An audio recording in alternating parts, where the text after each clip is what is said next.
During the gag order, I couldn't talk to Michael at all. So once the gag order was lifted, he reached out and said he wanted to talk. It's been years since I talked to him. I'm like, okay, I'll hear him out because, you know, I had a lot of questions. I have a lot of questions. Let's see what he has to say.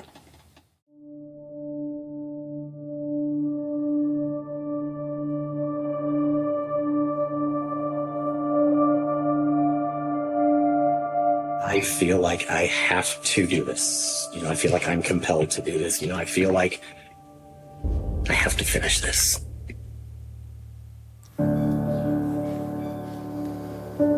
Just want everybody to be happy and heal and live their lives.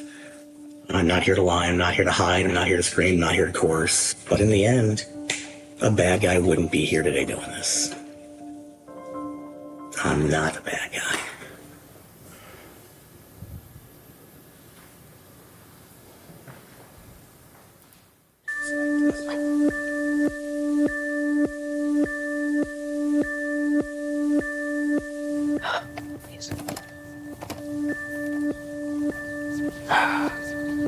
Let's get ready to let God have his way. Amen. This is it. We here.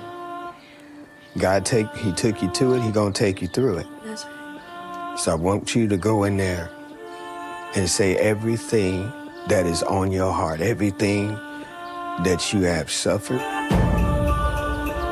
everything that you have dealt with.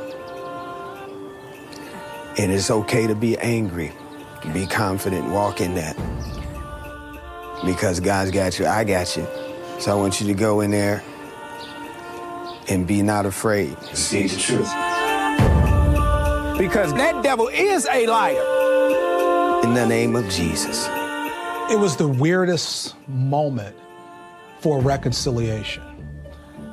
Everyone's there wanting to see these two family members come back together after several years. Michael is sitting there excited. Lord God, let everything be purged today in the name of Jesus, and let the record be cleared up. Because God's got the highest court of the land. That's the truth. Where we go, God is in control. Antoine Mans, he begins to give this impactful speech, indicating that this was Natalia's moment, that she should go in and be on the attack, that she should be confrontational. It was as if he was given the Al Pacino speech in Any Given Sunday. Every inch is your inch, every mile is your mile. I ain't got no fear. It's gonna be holy around here. Go in there and get the truth. That devil's a liar, a complete liar. Make him come to your will. God is in control. Where we go, God's in control. It was unusual, to say the least. And we just ask God that you would continue to shine a light upon this situation. In Jesus' name, amen. Let's do this.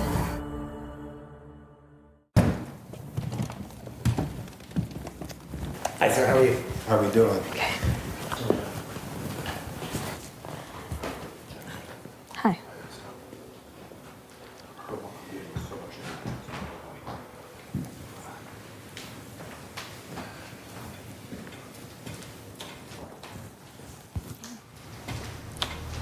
Why are we here, Michael? Why are we here? That's.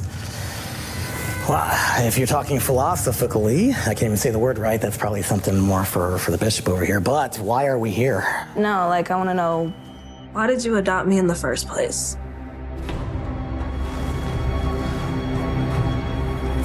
Why?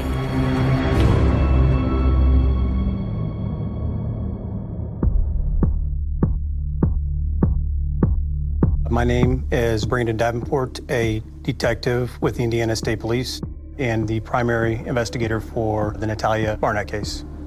Everybody that gets involved in this investigation always start out as, man, it's a really crazy story.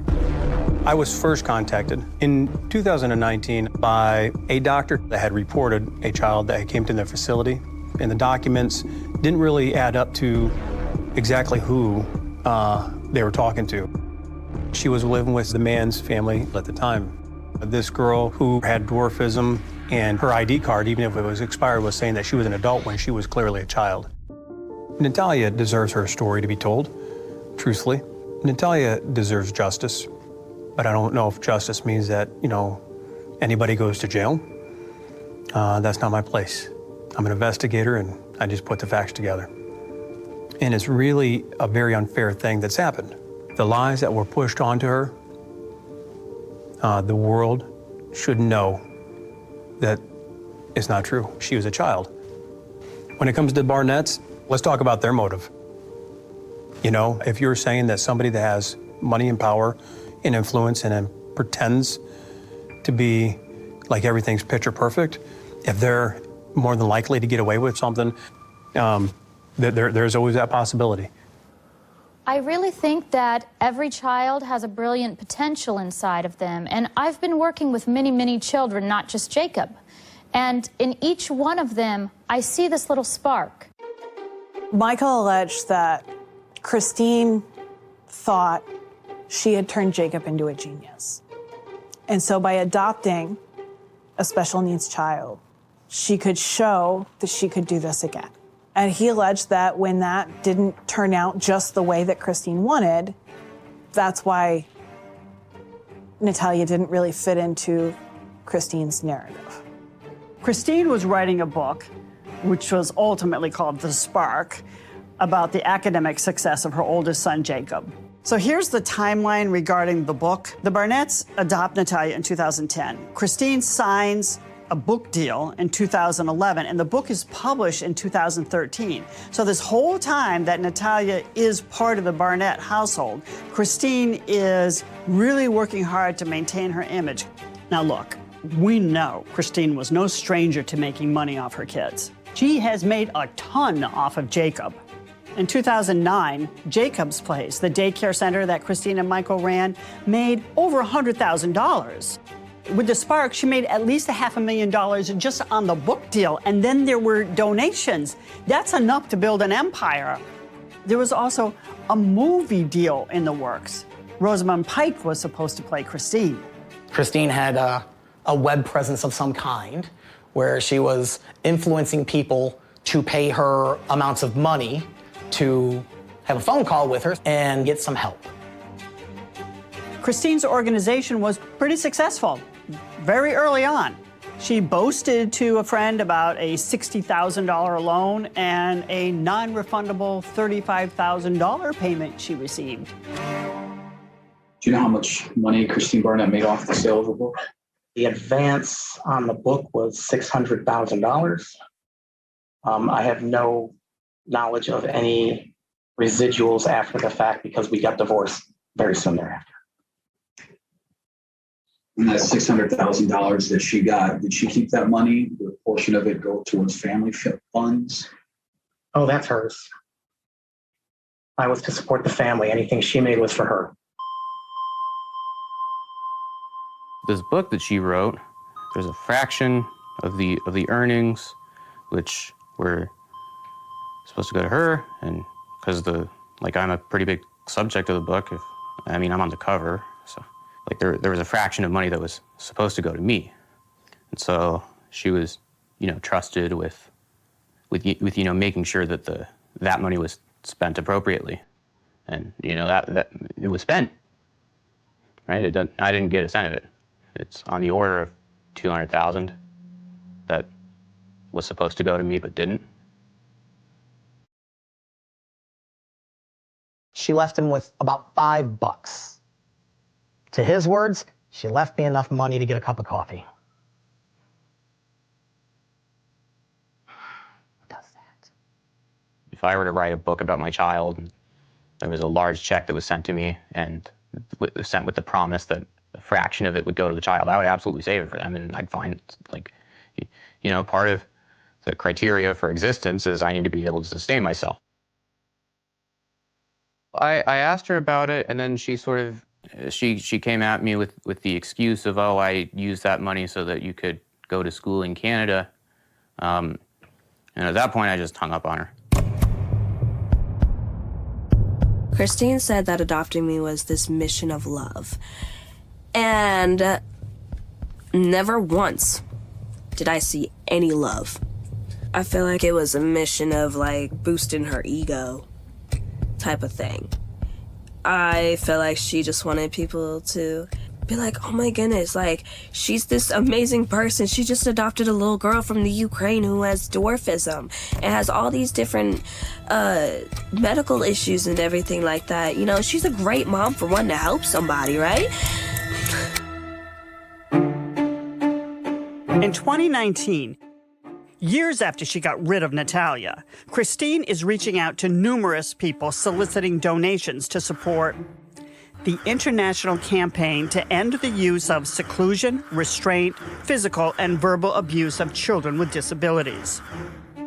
Something doesn't sound right here. She's even asking Freddie Gill for his help because of his status as a leader in the community. Christine Barnett was like, she was an amazing person. She would send me a text message like, she's inviting me to join the campaign to end physical and verbal abuse of children with disabilities. What? So it was like a mask. Like, just put on a mask, have this really nice smile, this, I'm a great mom, but, and then it's like, pull that mask off. This is who she really is, like your true colors. Christine was a monster. I didn't know what she was gonna do next.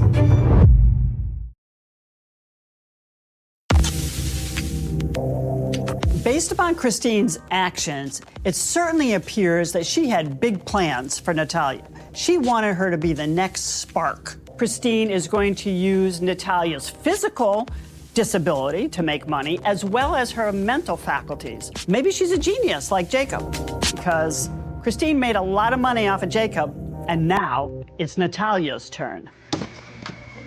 Hi, Natalia. Hi.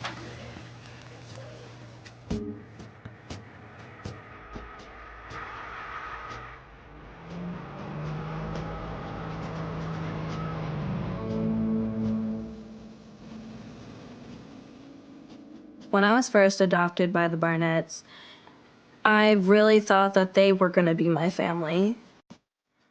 I really wanted a dad and a mom that actually accepts my disabilities and loves me as their daughter. I used to watch a lot of TV shows where a mom and her daughter were very close. I thought that Christine was gonna be the mom that I always wanted. When I first got to the Barnetts' house, I remember that Christine and Michael had both showed me around, and then they took me to my room where there was this big dollhouse and this princess bed and everything like that. They showed me my closet, which was a walk-in closet. I was like, whoa. And they even they lowered the shelves and everything for me so I could be able to get my clothes. You know, I was just so happy. There was a park right across the street. We would hang out, we would play games and everything. It was so much fun. And I was going to school. I was in first grade. I was so excited because I wanted to go to school for as long as I can remember. I loved my classmates, I loved my friends. And I loved my first grade teacher. The Barnetts pushed this philosophy that Natalia is really, really smart reading these advanced books. Listen, as an investigator, I don't go by some whimsical information. I want to know. I'm going to ask those questions. Hey, how are you? Good, how are you? Hey, I'm not doing too bad. So you worked at elementary school during the same time that Natalia Barnett went there. Yes. Christina brought it to your attention that they were questioning how old Natalia was. Did you ever question Natalia's age? Or She acted like she belonged, so I pretty much taught her like she was supposed to be in first grade. She wasn't reading chapter books or doing crazy math problems. Is she a prodigy? I mean, is she a standout student that she's so smart that she shouldn't be there? No. The underground spring and the windows of heaven were thrown open. I was over there one day as Chrissy just looked at Natalia and she said, "Can you read?" And she said, "Of course I can read. I'm not stupid." And this is not a little girl's voice. And so Chris gave her a Cosmopolitan magazine, put it down in front of her, opened to an article, and Natalia started reading it as well as you or I could. How does someone at 6 read a Cosmo magazine? Natalia, being able to read an article out of Cosmo? I mean, how many times did she read that article before she recorded her? People can make a video look however they want to make it look. But the question then becomes, why? We're talking about a little girl's life that got changed forever because certain statements were made. She was reading an advanced book. Well, here's what I do know. Gateway Woods, who gets medical records from Boston Hospital, also identified that Natalia's abilities, her aptitude were very, very similar to the age that we believe she is. The school, I talked to the officials there, I talked to the teachers, and they love this kid. They said, she may have been able to handle 2nd grade, but we felt 1st grade was more appropriate. Christine could be pretty spicy. We heard reports that were concerning to us about how Natalia's parents interacted with her. They sounded like they were mean to her, honestly. And so if we ever brought anything like that up with Christine, she just flipped. Christine was like, I'm taking you out of school. She took my friends out of my life. Literally just cut them off. I didn't even get a chance to say goodbye to any of my friends from school. Nobody. I didn't understand that. My whole life was being controlled on who I talked to and everything. I didn't understand why I got taken out of school. All I was told was because they were getting phone calls. And I was hurting people with my wheelchair, running them over and everything. No, I wasn't.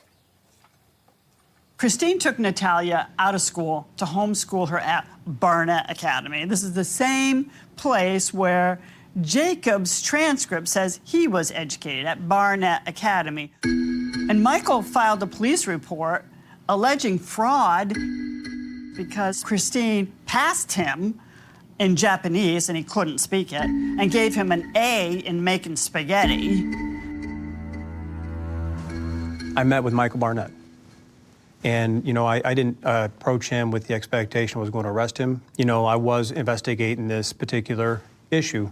He could have stopped the conversation, but I think he had a lot that he wanted to resolve also.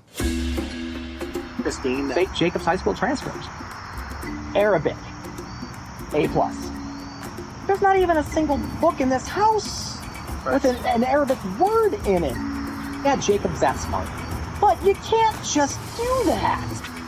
Kid got 4 years of fine arts piano A+. We didn't own a piano. This transcript was pretty ridiculous. However, Jacob was a genius. Natalia was not a genius. It doesn't matter. Christine was trying to pass off Natalia as being able to perform academic skills that she didn't have. According to Christine, Natalia could even pass a GED if given the test. Christine thought she had turned Jacob into a genius. She saved him when no one else could. And according to what Michael said, that's what Christine planned to do with Natalia. But the problem was that Natalia didn't fit into the narrative. I was only like 6 or 7 years old. And Christine tried to give me a physics paper, and I'm like, I don't know what I'm doing.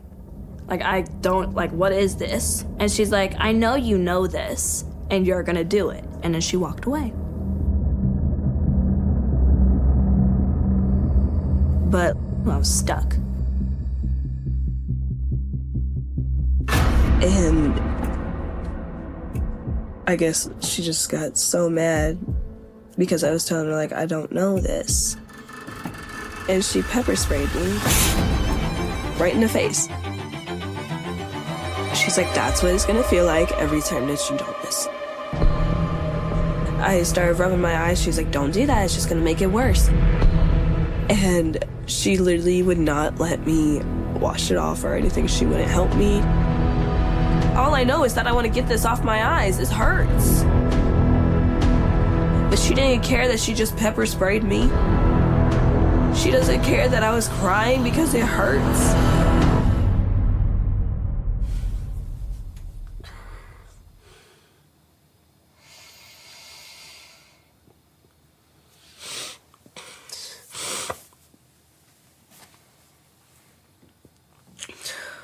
She literally did it for not knowing high school math.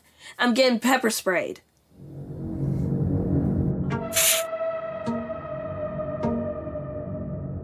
I was 7 years old. I was supposed to be in first grade.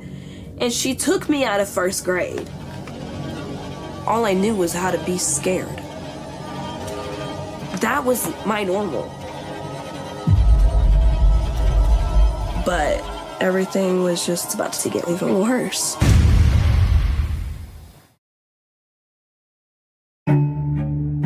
Within 7 months of adopting Natalia, Christine realized Natalia was an average student. She wasn't the genius that Jacob was. So Christine's plan is failing big time, and Natalia is a money pit because she needs a lot of surgery for her medical problems. Ever since I was really little, I've needed surgeries.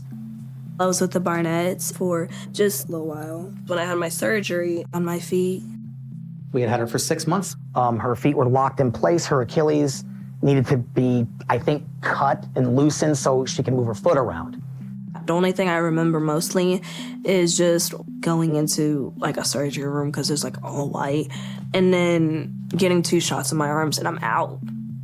And then next thing I know, I have casts on my feet. When I had my surgery, there was a lot of rough nights with that.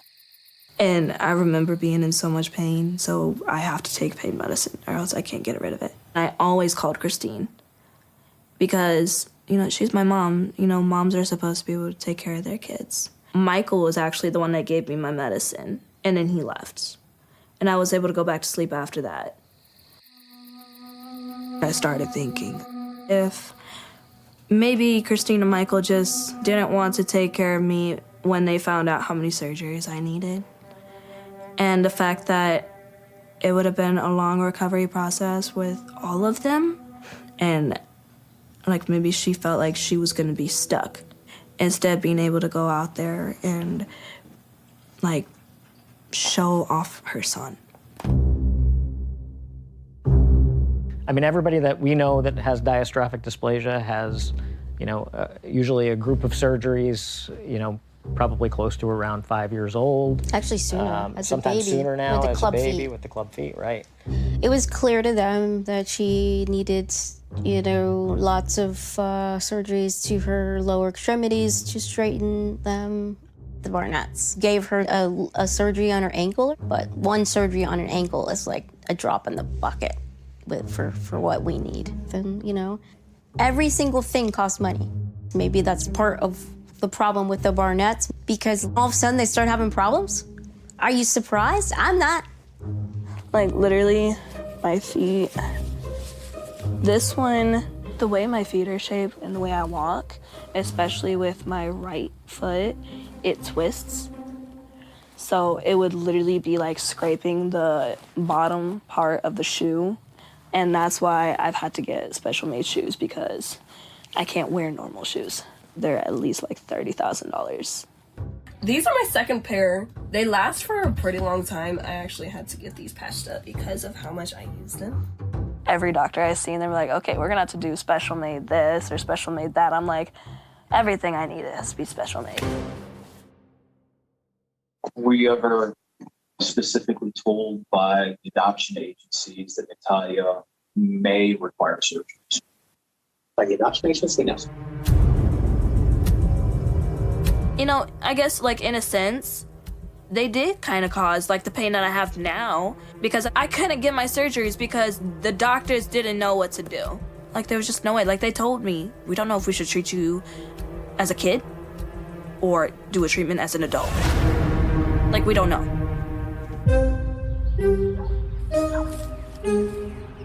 I'm Veronica Maxwell. I'm a retired FBI agent. I served for 28 years in the agency and investigated terrorism, counterintelligence, organized crime, drugs, and crimes against children, where I was exposed to scenarios not unlike some of the aspects of Natalia Barnett. Dealing with cases regarding minors, I believe I am a very compassionate person, and I always ran towards the danger. It was my job to go and hunt down the truth. The Natalia case intrigues me because you have this person who is extremely fragile. And it's so complicated. It involves travel from other countries. It involves numerous adults. It sounds like there may have been a point where the Barnetts realized that Natalia was starting to be a burden. Christine Barnett was a person who needed to achieve her goal with respect to her children and how other people view her and maintain a certain reputation. And she wasn't going to back down. This child is really in her way right now. Christine just started going off every day about something. That's literally how it felt, because every time Christine came, she was yelling at me about something. It felt like the littlest stuff I did was gonna turn into something crazy when it shouldn't have. And then that's when she started saying that I took stuff from the boys because they couldn't find like 2 books and some cars. Natalia would find things that were important to them, like a Hot Wheel car. She'd hide them, she'd wait to be crossing the street, she would throw them into the street and make sure the boys saw it. So they'd run in the traffic so they'd get run over. I didn't take anything. I told Christine I didn't take any of their stuff, and she just told me I was lying. I was not there when she threw some of the kids' toys. I heard about that from the boys. I not just from Chris. Okay. I did hear that story from the boys. The boys shared that with me. She treated the boys like they were her sons. She treated them like a normal mom would. But with me, it's like I always did something wrong. I was 7 years old, and I was just trying to be a normal kid. And it was like, in Christine's eyes, I was doing something wrong every step I took.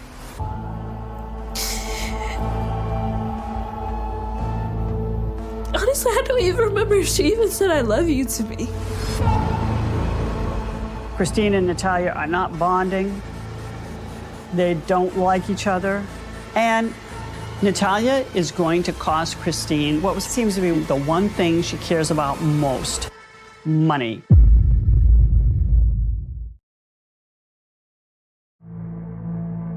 I do believe that the Barnetts probably did want me in the beginning, but I think like once they actually seen me and they seen my disabilities, I think it kind of was just like, well, maybe like we can't.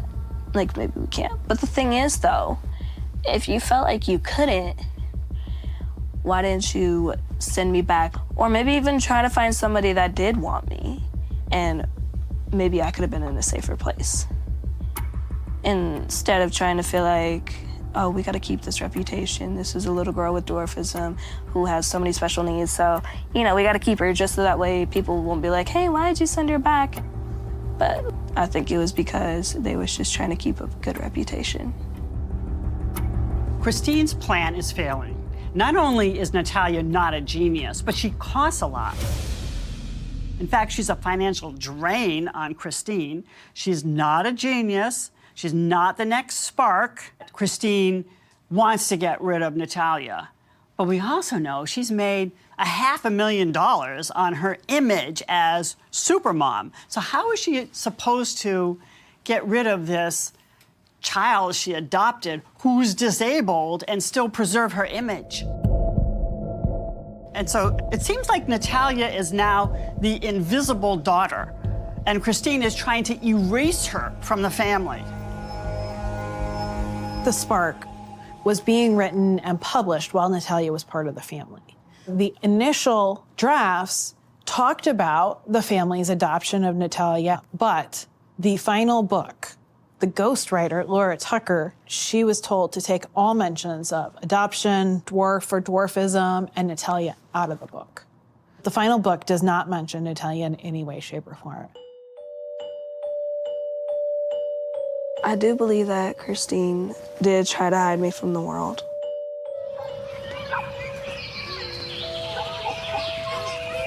One time we went to the park across the street. She would put me in a stroller and she would have a blanket over me. And the boys got to go play and everything like that. I was stuck in a stroller. Someone came by and was like, does she want to go out and play and stuff? Like, oh no, she's sleeping. When I'm like wide awake, I'm hearing everything, wanting to go play. She's literally lying to people and saying, oh, she's sleeping.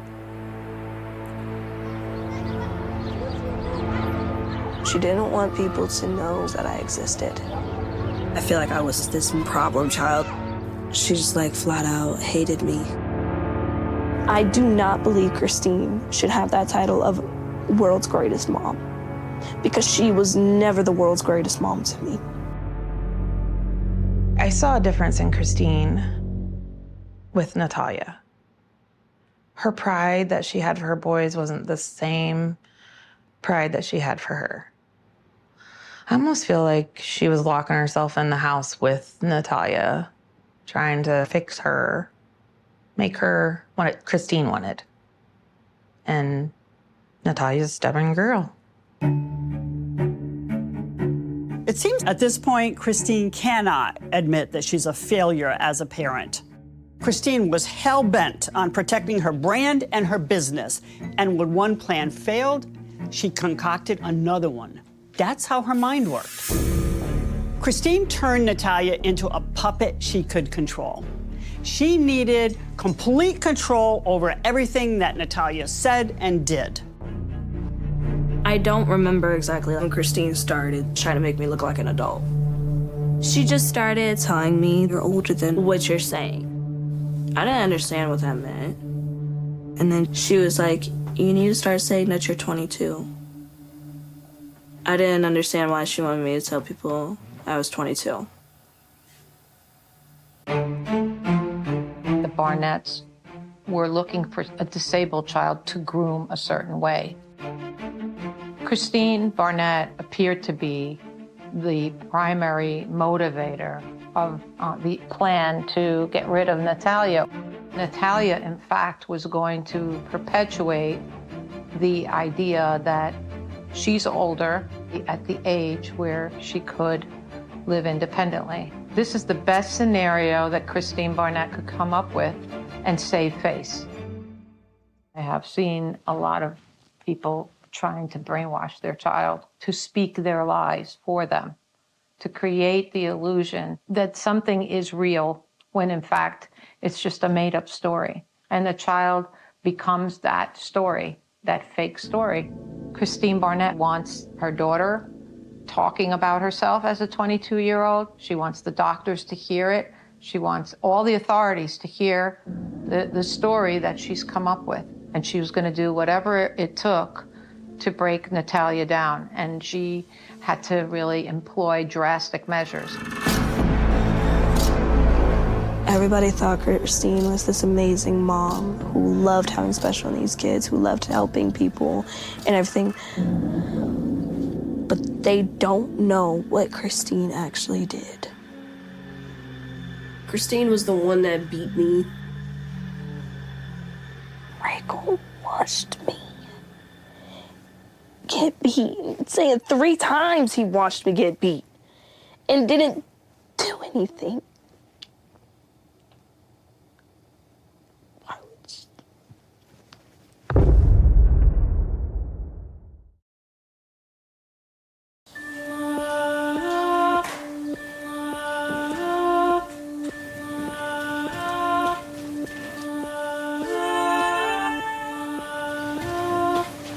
Why are we here, Michael?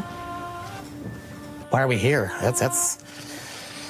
Well, if you're talking philosophically. No, like I want to know Why did you adopt me in the first place?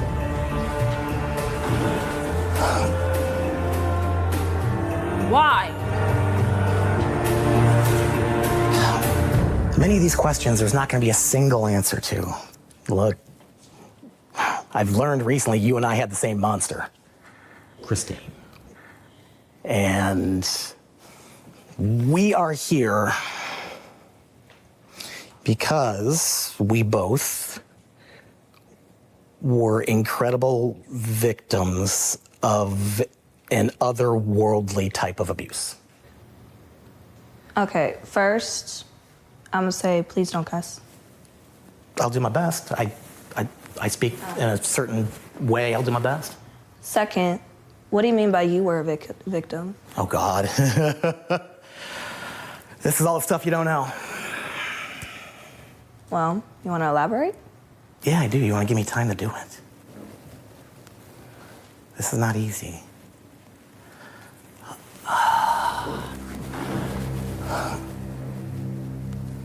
I had the same monster you did.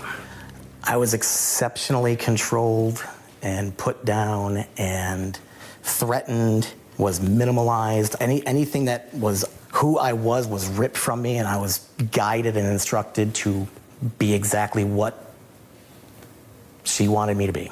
What do you mean by threatened? Her favorite threat was taking the boys away from me and making sure I would never see them ever again. Why didn't you leave? That's the best question ever. I tried. And these answers aren't going to be what you're looking for to a degree, but I tried to leave her no less than 10 times. I ended up in the hospital regularly over it. Why did you marry her? That's a hell of a question. Before you do that, let's respect God in this place. I'm sorry? All right, let's not use curse words. I know you talk like this on a regular basis maybe, but we try to keep a clean environment. Yeah. So let's please respect This is really hard. I don't... We'll respect everyone's boundary. No more than you ask Michael not to be himself, I will not ask you not to be a Christian today. That sounds crazy, right? Don't be a Christian. See, you can't impose your standard of living. I don't want to have fights. He's his own man. You understand that? It's okay. And God is in control. No, you understand that? That's this. God is in control. We're not gonna do anything with language. We're gonna give it. It's okay. I tried to get rid of that monster and that beast, and I'm trying to talk through everything and fix this. Let me talk to you. Let me talk to you. Hold on a second. Let me talk to you. No. Come here for a second. No. I came here to try to... Right. Well, let me speak to you for a second. Can I do that? Hold on. Let him do that. Let him do that. I got it. Michael, come here for a second, man. I'm not here to degrade you. Hey, come here. I'm not here. God would not do to me what happened. Leave me alone. No, so listen to me. If there was a God, he would have let me die. He would have let me die. He don't want you to die because he loves you. All I wanted was just to talk to him. Ask my questions.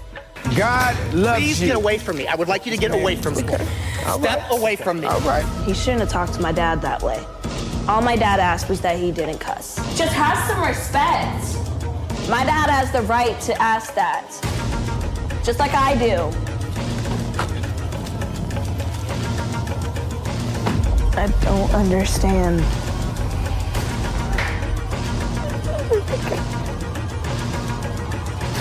We're not gonna put up with no spirits up in this house, though. Period. Where we go, God's in control.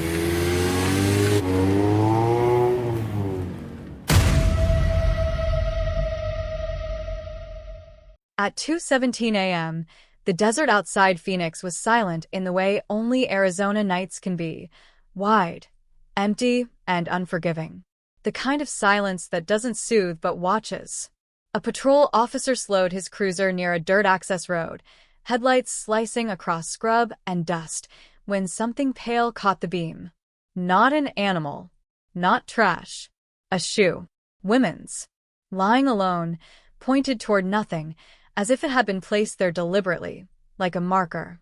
By sunrise, the area was crawling with flashing lights and yellow tape, heat already rising off the ground even in early spring. Less than 50 yards from that shoe, partially concealed by mesquite branches, they found the body. Female, early 20s. No identification. No purse. No car. No immediate cause of death that made sense. The desert had taken her voice, and whatever story she carried with her was already slipping away. Within hours, local radio stations interrupted morning programming. A young woman had been found dead outside the city limits. Another violent crime. Another shock. In 1992, Phoenix was growing fast, spilling outward into the desert, and the unspoken fear was that growth had come with something darker. A killer who knew how to use the open land. A place where screams didn't travel, and evidence vanished under sun and sand. Detectives arrived with notebooks already half-filled by experience. They photographed the scene, measured footprints that were already softening in the heat, collected fibers that might, or might not, mean something later. There were no obvious defensive wounds. No clear weapon. The medical examiner would later say the body showed signs of restraint, but whatever had been used was gone. Taken. Or never left behind. She became Jane Doe by noon. The first problem was time. The desert accelerates decay. Skin dries, cracks, peels. Any trace evidence, saliva, sweat, blood not her own, was already compromised. By the time the autopsy was complete, investigators could say only this: she had been killed elsewhere and dumped here. The desert wasn't the crime scene. It was the grave. Reporters gathered outside police headquarters. Cameras rolled. Headlines began to form before facts did. Mysterious desert death. Unidentified woman found near Phoenix. The word cold case wasn't used yet. Not officially, but it hovered in the background, waiting. Detectives canvassed nearby neighborhoods, though nearby was a relative term. Trailer parks, isolated ranch houses, gas stations along the highway. Did anyone see a car stopped on the shoulder late at night? Did anyone hear shouting? Did anyone recognize the shoe? The answers came back thin, uncertain, wrapped in shrugs and half-memories. The desert, once again, offered nothing. A composite sketch was released based on facial reconstruction. Brown hair, average build, nothing distinctive enough to spark recognition. Missing persons reports were cross-checked manually. This was pre-database, pre-instant search. Files were spread across desks, names read aloud. Photos compared by eye. Nothing matched cleanly. Every maybe came with a but. Days turned into weeks. The story faded from the front page. Another body. Another tragedy, without a face. Inside the department, though, the case file kept growing heavier. Interviews. Maps. Photographs. One small detail, collected almost as an afterthought during the autopsy, was logged and sealed. A partial fingerprint, lifted from the inside of the victim's left wrist. It didn't belong to her. At the time, it meant very little. Fingerprint databases were limited, fragmented, often local. The print was run. No match. It was placed into an envelope, labeled, dated, and stored. Evidence preservation protocol. Routine. Necessary. Forgettable. The detectives assigned to the case followed the standard arc of early investigation. Pressure, momentum, long hours fueled by coffee and urgency. They tracked down tips that led nowhere. A truck driver who thought he'd seen something, then wasn't sure. A man who claimed to recognize the composite sketch, then recanted. A psychic who called in with directions from a vision. Each lead dissolved under scrutiny. Within 3 months, the task force was reduced. Resources were needed elsewhere. New cases were louder, bloodier, easier to explain. The Jane Doe file was moved from the active shelf to the cabinet. Not closed. Never closed. Just quiet. In the community, the shock lingered longer than the headlines. Parents warned daughters not to drive alone at night.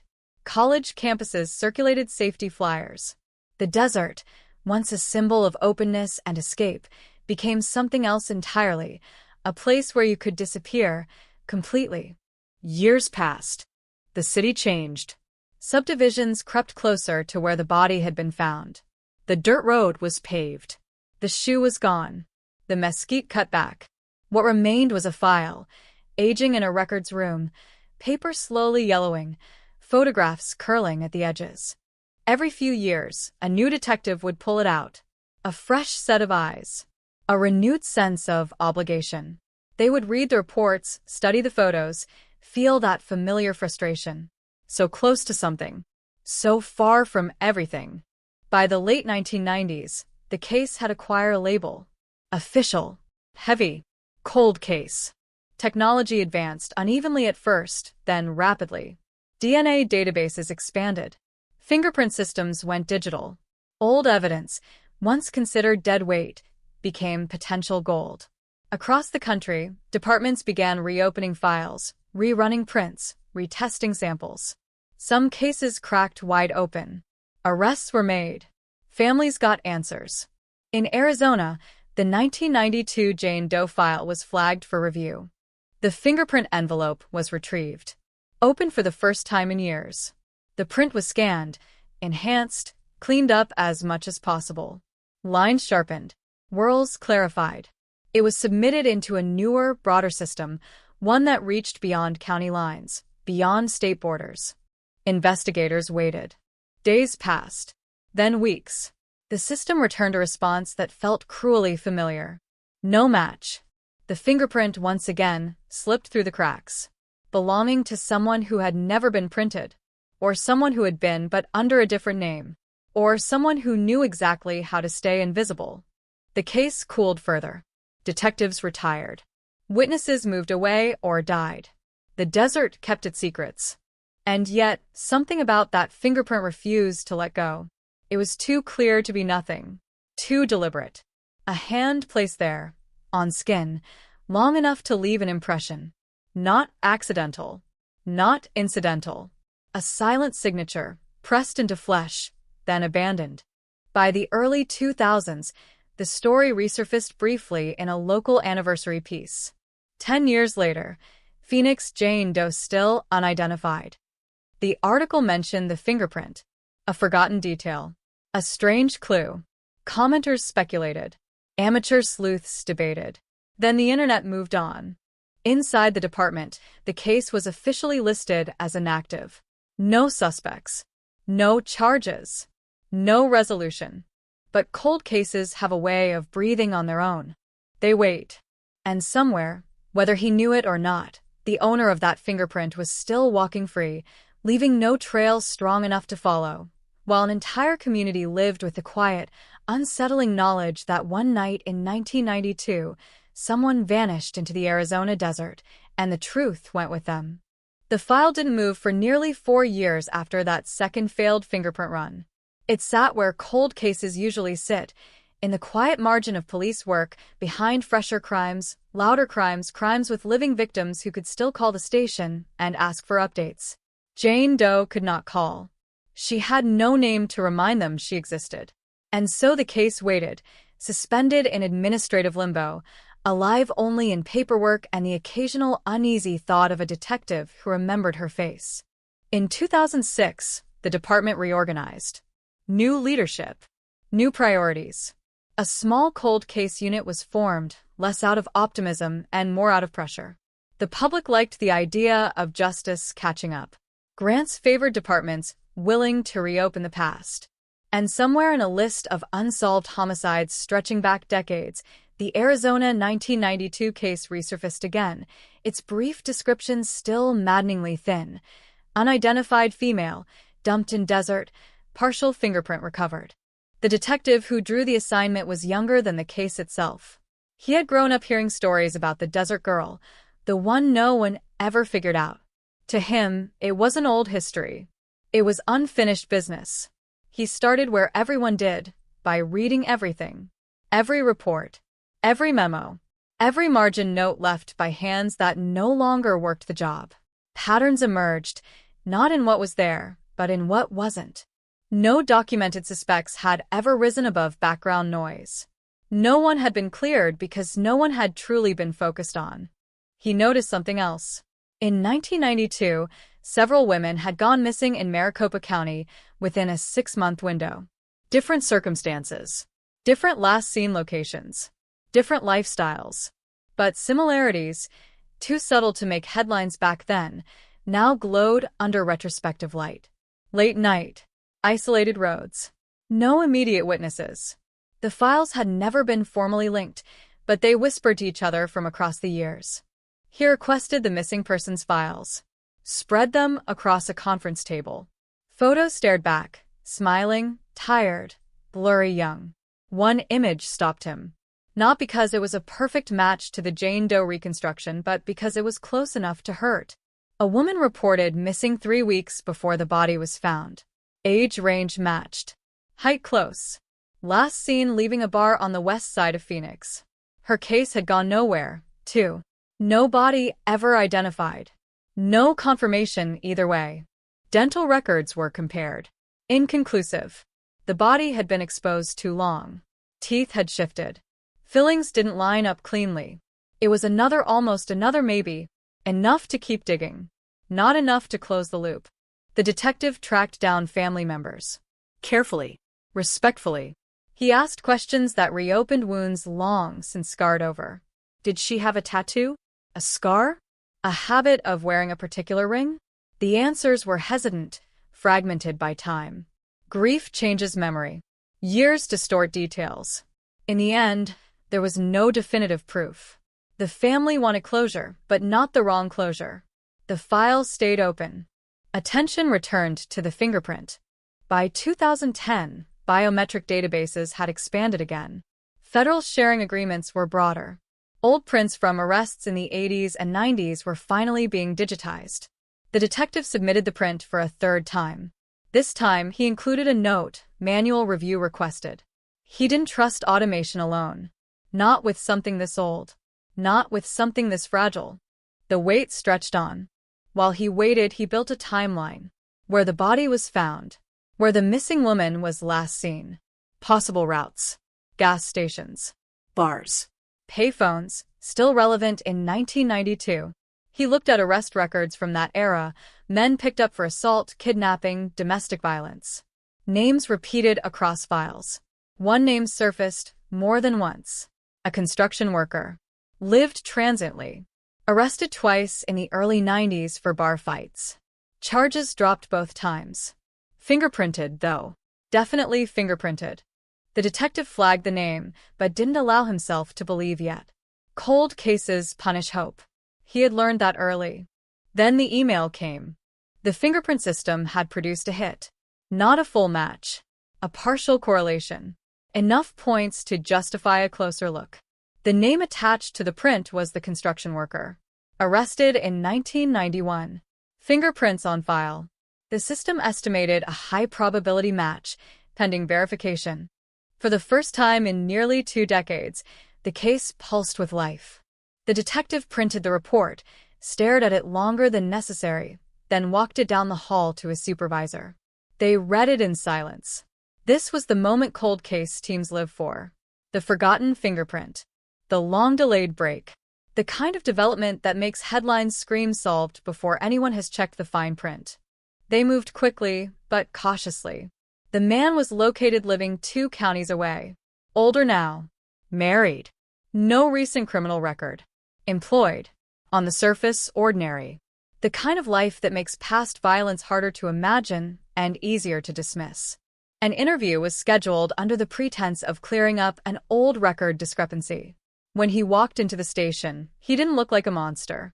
He looked tired. Confused. Slightly annoyed. He answered basic questions calmly. He acknowledged the old arrests. Fights. Drunken mistakes. He denied knowing the victim, any victim. When shown the composite sketch, he shrugged. The fingerprint was mentioned last. His demeanor changed. Not dramatically. No outburst. Just a subtle tightening around the eyes. A pause that stretched half a second too long. He said he didn't know how his print could be on a dead woman. Said it must be a mistake. Old systems. Old errors. DNA was requested. He refused.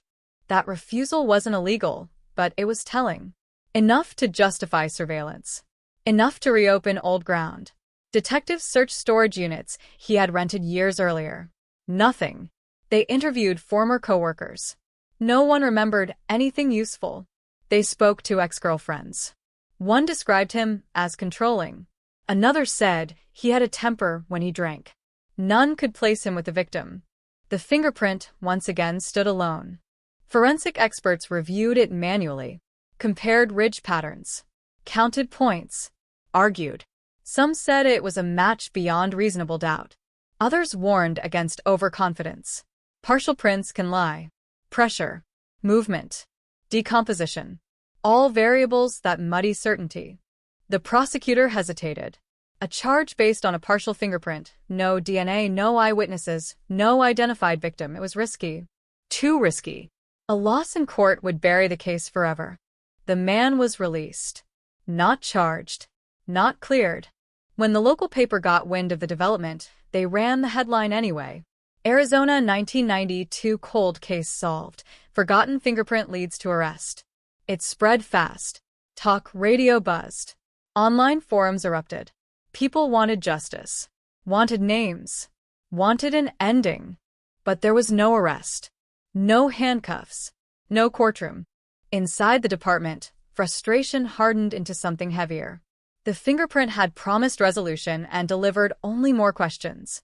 Had they found the killer, or just another dead end disguised as hope?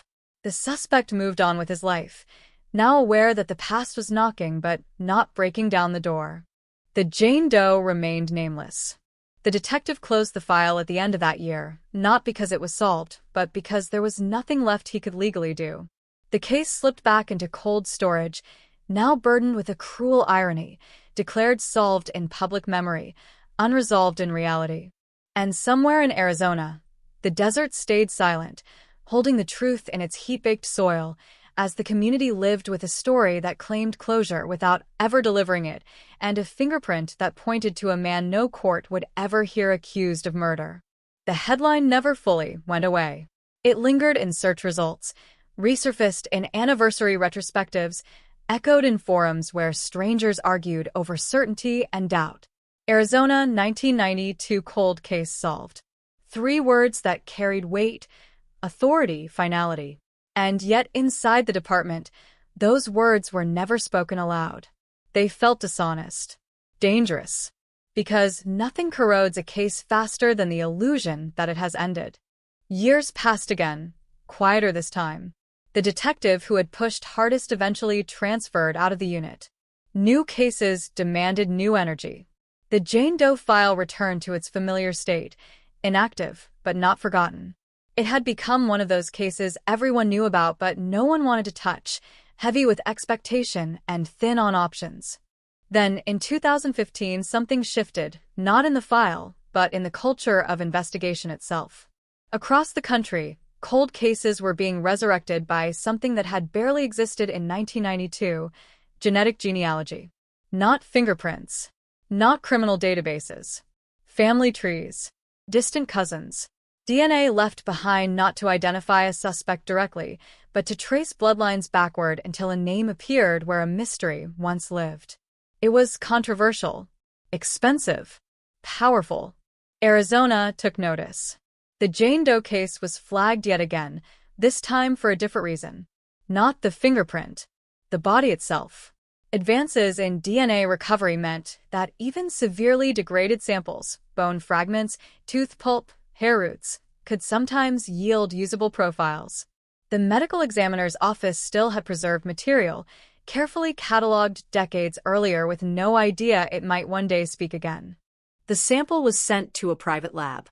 Weeks passed in familiar suspense. Then a result came back, not a suspect, but a partial genetic profile of the victim herself. Enough markers to upload to public genealogy databases, where people had voluntarily submitted DNA kits in search of ancestors and long-lost relatives. The logic was simple and haunting. If she had family out there, someone might share a piece of her code. The upload went live quietly. No press release. No promises. Within days, a hit appeared. Distant. Third or fourth cousin range. Not enough to give a name outright, but enough to start building a tree. Analysts worked backward, mapping relationships, tracing branches through marriage records, birth certificates, obituaries. It was painstaking work, filled with dead ends and wrong turns. But slowly, a shape emerged. A woman born in the early 1970s, raised out of state, estranged from parts of her family, had drifted through the Southwest in her early 20s. Last official record, a temporary job application in Phoenix, dated 1991. For the first time, Jane Doe had a possible name. Investigators approached the remaining family members carefully. The phone calls were delicate, almost apologetic. "We believe your relative may have died many years ago." Silence followed by disbelief. Then grief, raw despite the decades that had passed. They provided photos, dental records, a childhood medical file. Enough to compare. The identification was confirmed. Jane Doe was gone. Her name restored. Her story partially reclaimed. The department prepared a statement. This time, they were cautious. No bold claims. No declarations of justice served. Just the truth. A young woman killed in 1992, now identified. Her case still open.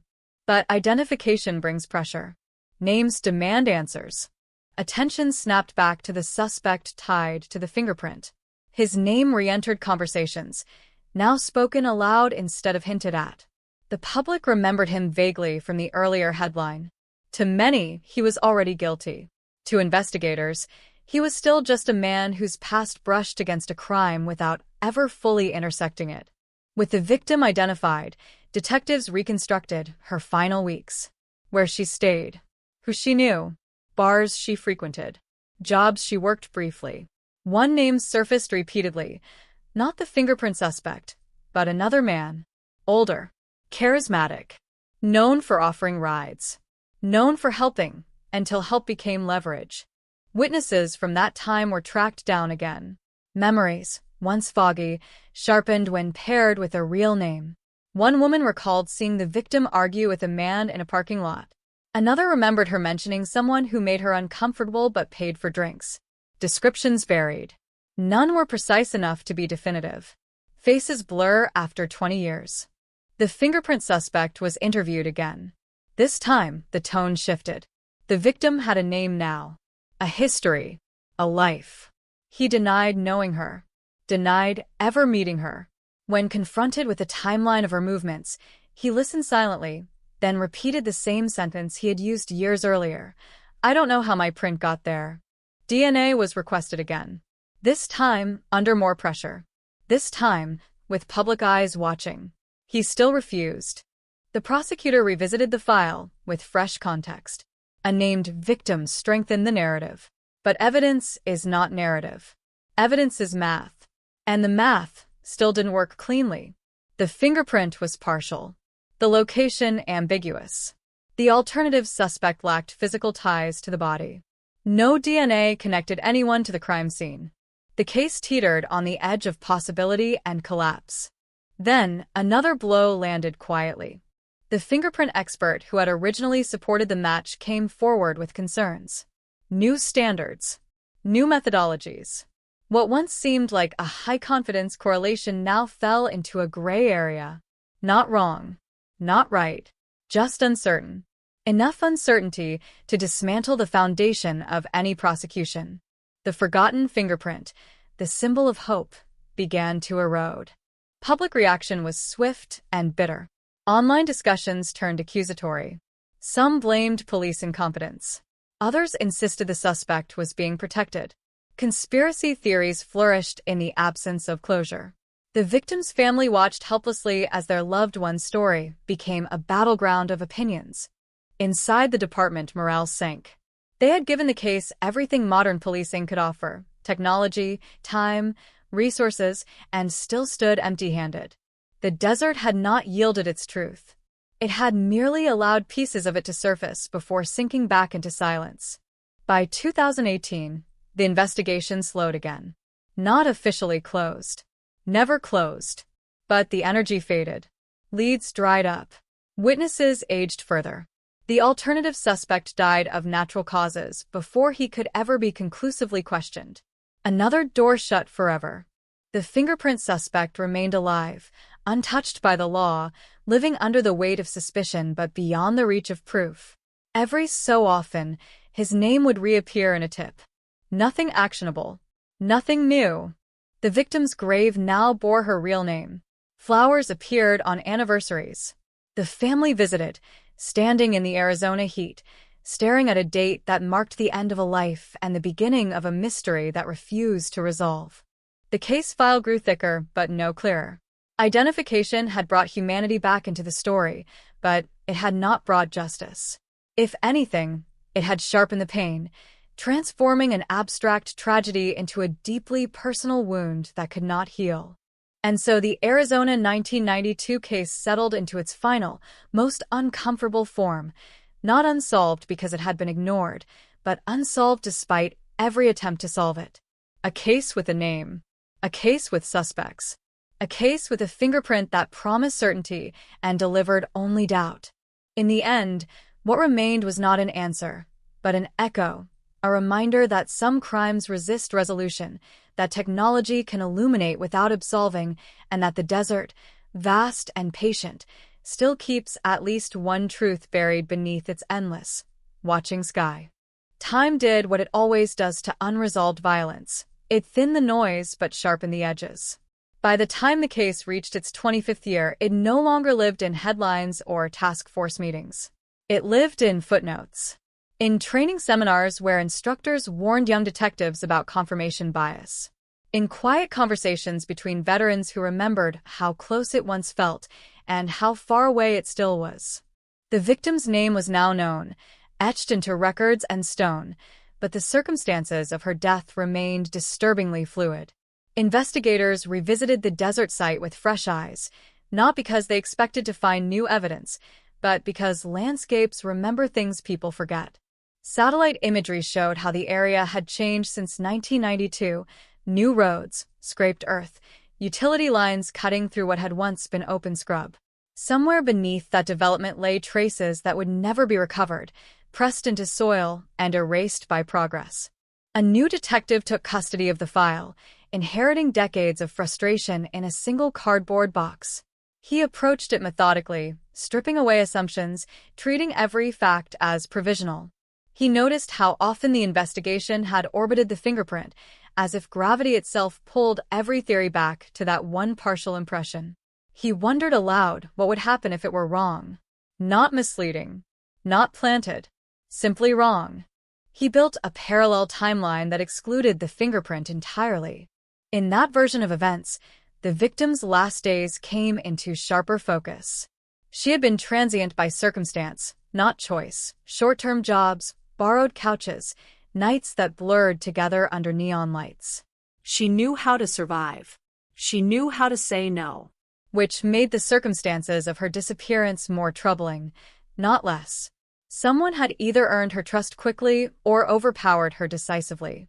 The detective re-examined bar logs, employment rosters, rideshare equivalents of the early 90s, taxi dispatch records, handwritten and incomplete. One driver's name appeared repeatedly, his handwriting looping across multiple nights. He had been interviewed briefly in 1992, cleared after a simple alibi check. That alibi now seemed thin, propped up by a time card signed by a supervisor who had died years earlier. The driver, now retired, agreed to speak. His memory was selective. He remembered faces when prompted, places when nudged. He denied recognizing the victim at first, then hesitated when shown her photo. Said she looked familiar. Said a lot of women did back then. When asked about the desert, his jaw tightened. He said he avoided those roads. Said they scared him. No physical evidence tied him to the crime. No fingerprints. No DNA. Just unease. The kind that never holds up in court but never quite dissipates either. Meanwhile, the fingerprint suspect watched from a distance as attention shifted subtly away from him. Years of scrutiny had changed him. He had learned what not to say, how to present himself. When contacted again for a follow-up interview, he declined politely through an attorney. The law allowed him that shield, and he used it. The prosecutor reviewed everything once more, this time with an eye toward ethical closure rather than conviction. Was it better to let the case rest, acknowledging its limits, or to keep it alive, feeding hope that might never materialize? There was no guidance for this kind of decision. Only consequences. In the background, technology kept moving forward, indifferent to human readiness. New algorithms reanalyzed old prints. New labs claimed higher accuracy from degraded samples. Each advancement dangled the promise of resolution, and each came with caveats buried in technical language that sounded reassuring until tested. One such test came unexpectedly. A routine audit of evidence storage uncovered a mislabeled box. Inside were several items associated with the 1992 case: clothing fragments, soil samples, and a small piece of adhesive tape that had never been fully analyzed. In 1992, tape meant little. In the present, it meant potential. The tape was sent for analysis. Microscopic fibers were identified. Not unique, not definitive. But one fiber type stood out: industrial grade, consistent with materials used in commercial vehicles of the era. Delivery trucks, construction vans, taxi interiors. The list of possible suspects expanded again, ballooning beyond manageability. The detective felt the familiar weight settle in his chest. Every answer created 10 new questions. Every lead branched into a dozen dead ends. The victim's family was updated, carefully, incrementally. They listened with a practiced mixture of hope and restraint. They had learned not to expect miracles. What they wanted now was honesty, acknowledgement that the case was still open not as a formality, but as a commitment. Public interest flickered back to life briefly after a true crime podcast devoted a season to the story. Listeners dissected every detail, criticized every misstep, proposed theories that ranged from insightful to absurd. Tips poured in. Most were useless. A few were intriguing. None were conclusive. One tip, however, forced a pause. A man called in from another state, his voice unsteady. He claimed that years earlier, his brother, now deceased, had confessed while drunk to leaving a girl in the desert. No name, no date, just that. The brother had worked construction in Arizona in the early 90s. Had a temper. Had vanished from the family shortly after moving away. Records confirmed parts of the story. The brother had been in the area. Had a minor arrest record. Had died in a car accident in 2001. His fingerprints were on file. They did not match. Another almost. Another ghost. By the time the 30th anniversary approached, the case had become a study in accumulation without resolution. Evidence without alignment. Suspects without convergence. Technology without certainty.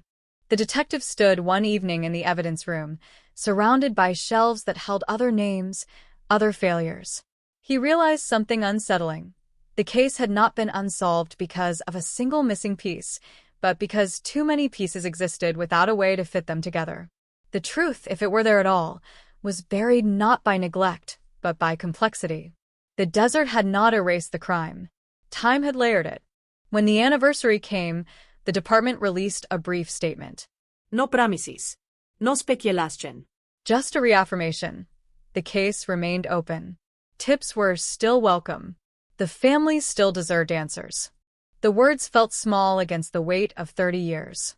And as the sun set over Arizona, casting long shadows across land that had once concealed a body and now concealed a truth, the cold case endured, not as a failure of effort, but as a reminder that some stories refuse to end, lingering in the heat and dust, unresolved, unyielding, and painfully alive.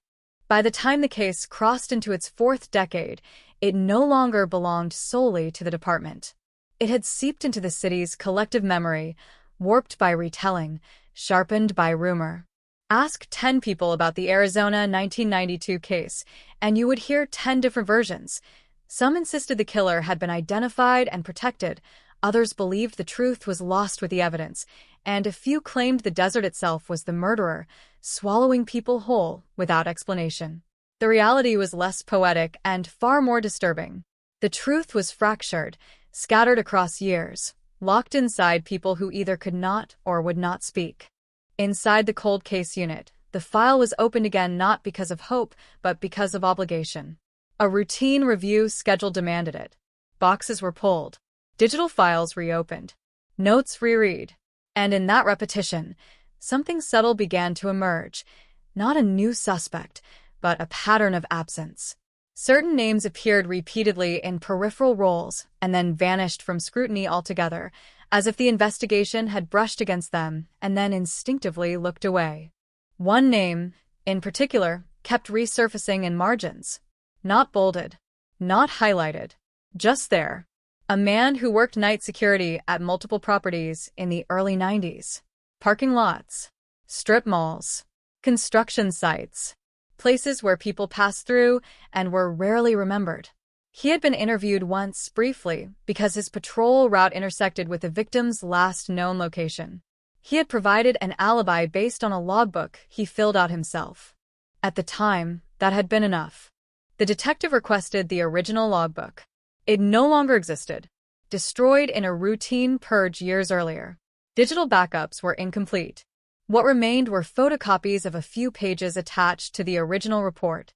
The handwriting was neat, almost careful. Too careful. Times rounded to the minute. No corrections. No mistakes.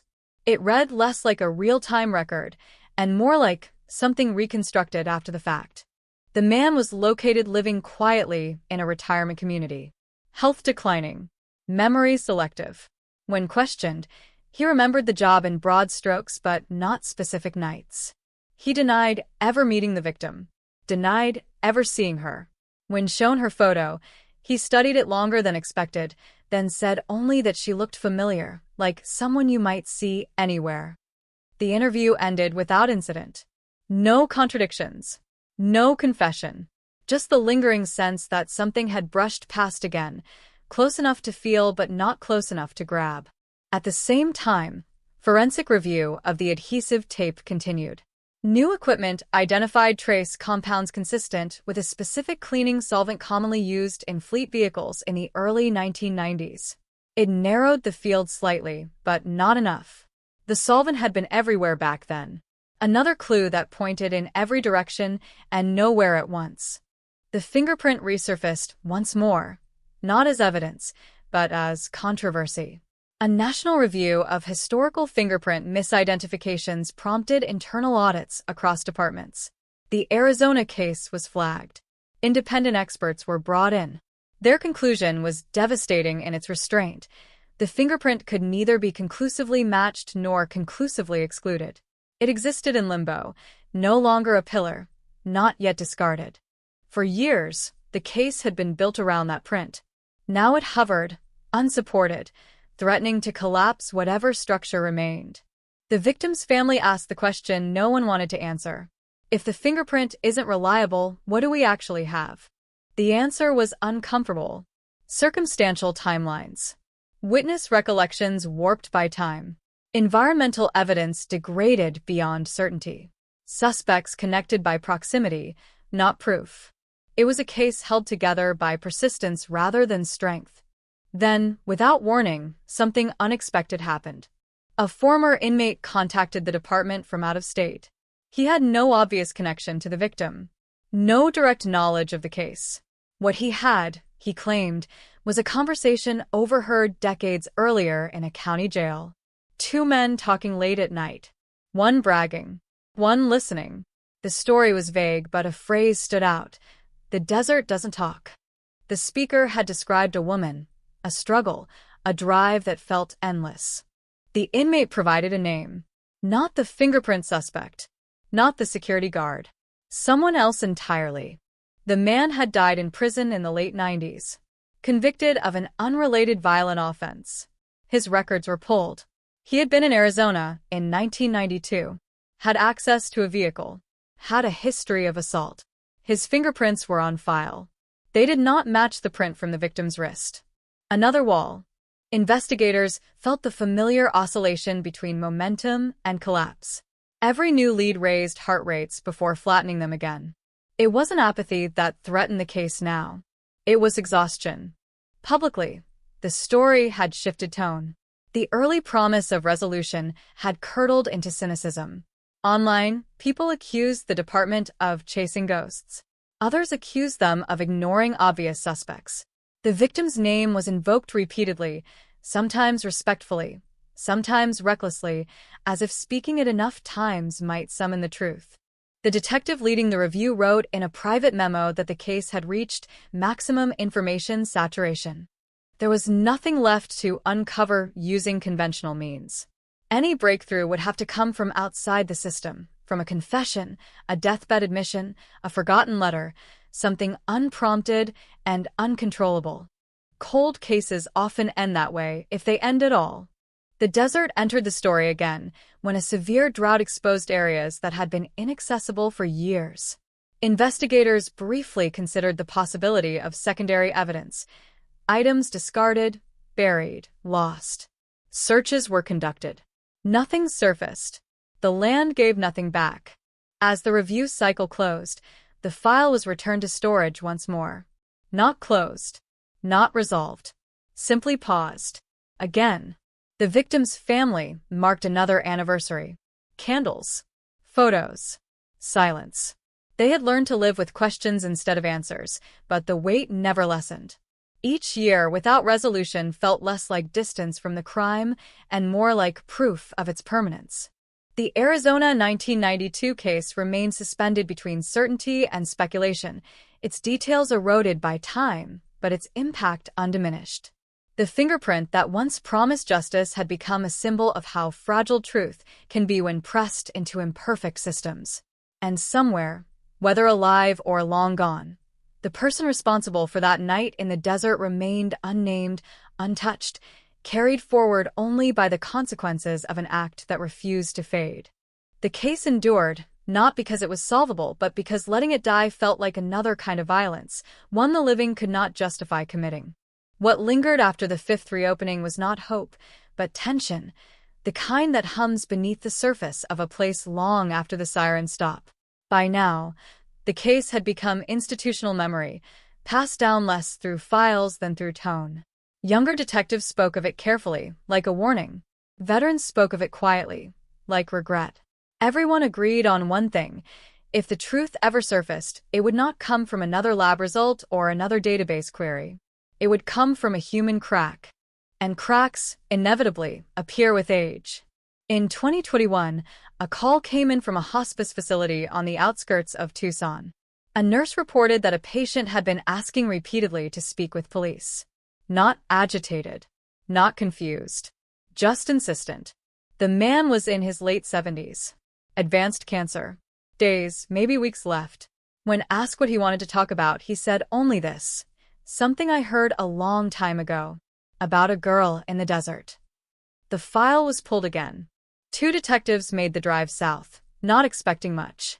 They had learned to temper anticipation. Deathbed tips often blurred into guilt fantasies or secondhand myths. Still, protocol demanded they listen. The man lay thin and pale, voice brittle but clear. He said he had worked construction in Phoenix in the early 1990s. Had shared a rental house with several other men. Long shifts. Long nights. Too much drinking. He remembered one night when one of the roommates came home late, clothes dusty, hands shaking. The man had said he'd made a mistake. Said it couldn't be fixed. Said the desert would take care of it. The nurse stood by silently as the story unfolded. The roommate's name matched someone already buried in the case file, another peripheral figure, previously dismissed because he had left the state shortly after 1992 and died in a workplace accident years later. His fingerprints were on file. They did not match. The detectives asked the obvious question. Did he mention a woman by name? The answer was no. Just a girl. Just the desert. Just fear. They thanked the man. Took a statement. Walked back to their car under a sky bleached white by heat. Another fragment. Another voice added to the chorus without changing the song. Back in Phoenix, the cold case unit debated whether to reopen interviews tied to the deceased roommate. Friends. Co-workers. Family. Most were gone. Those who remained remembered him as volatile, unreliable, capable of violence when drunk. But memory, without evidence, is not proof. And the law cannot arrest a ghost. At the same time, a separate development unfolded quietly within forensic circles. A national research group published findings on environmental DNA persistence in arid climates. Under specific conditions, trace DNA could survive far longer than previously believed, embedded in porous materials exposed to dry heat rather than moisture. The implications were narrow, but significant. The Arizona case met the criteria.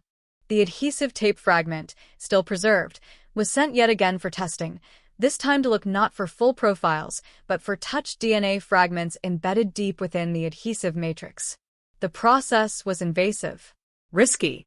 It could destroy the sample entirely. After decades of caution, the decision was made. There was little left to lose.